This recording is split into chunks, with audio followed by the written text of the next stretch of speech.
வணக்கம். ஸ்ரீரங்கம் ரங்கநாதருக்கே முந்தைய ஆதி திருவரங்க கோயில் நான் இப்ப நின்றுட்டு இருக்கேன். இந்த கோயில் வந்து நம்ம திருக்கோயிலூர் திருவண்ணாமலைக்கு பக்கத்துல தென்பெண்ணை ஆற்றங்கரையில மணலூர்பேட்டை அப்படிங்கிற ஊர் பக்கத்துல இருக்கு. ஆதி திருவரங்கம் அப்படின்னா திருவரங்கத்துக்கே முந்தைய கோயில் இந்த கோயில் தான். அதாவது நம்ம ஸ்ரீரங்கம் கோயில ரங்கநாதர் இருக்காரு இல்லையா, அந்த ரங்கநாதர் வந்து பள்ளிகொண்ட வடிவத்தில் இருப்பார். அதுக்கு முன்னாடியே பள்ளிகொண்ட வடிவத்தில் இங்க இருக்க கோயிலை பார்த்து தான் பிரதிஷ்டை பண்ணி அங்க அதே மாதிரி மாடல்ல வந்து பள்ளிகொண்ட பெருமாளை வந்து உருவாக்குனாங்க. ஸ்ரீரங்க ரங்கநாதர்னு சொல்லுவாங்க.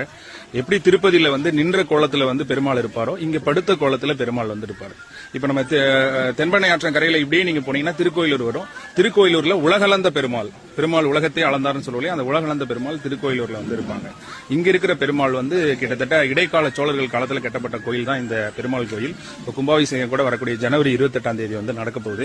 ஸ்ரீரங்கம் நான் வந்து முதலா விழுப்புரம் மாவட்டத்தில் சப் இன்ஸ்பெக்டரா வந்து ஜாயின் பண்ண உடனே இந்த கோயிலுக்கு நான் வந்தேன். திருக்கோயிலூர் உலகளந்த பெருமாளை பார்த்துட்டு இங்க ஆதி திருவரங்கம் மணலூர்பேட்டையில் இருக்கக்கூடிய ஸ்ரீ ரங்கநாத சுவாமியை பாக்குறதுக்காக வந்தேன். பெருமாள் அப்படி பள்ளிகொண்ட நிலையில பிரம்மாண்டமா இருந்தாரு. அப்போ சொன்னாங்க, அங்க இருந்த ஐயர் சொன்னாங்க, இந்த கோயில் வந்து ரொம்ப சிறப்பு வாய்ந்தது, ஸ்ரீரங்கம் ரங்கநாதருக்கே முந்தைய கோயில் இது, இதை மாடலா வச்சுதான் அங்கேயே வந்து பிரதிஷ்டை பண்ணதெல்லாம் சொல்லுவாங்க. அந்த அளவுக்கு பழமையான கோயில்னு சொல்லுவாங்க. விஜயநகர பேரரசு காலத்துல இந்த கோயிலை வந்து விரிவாக்கம் பண்ணாங்க. சோழர்கள் காலத்துல, இடைக்கால சோழர்கள் காலத்துல இந்த கோயில் கட்டப்பட்டிருக்கு. சோ நீங்களும் இங்க திருக்கோயிலூர் வந்தா மறக்காம இங்க வாங்க.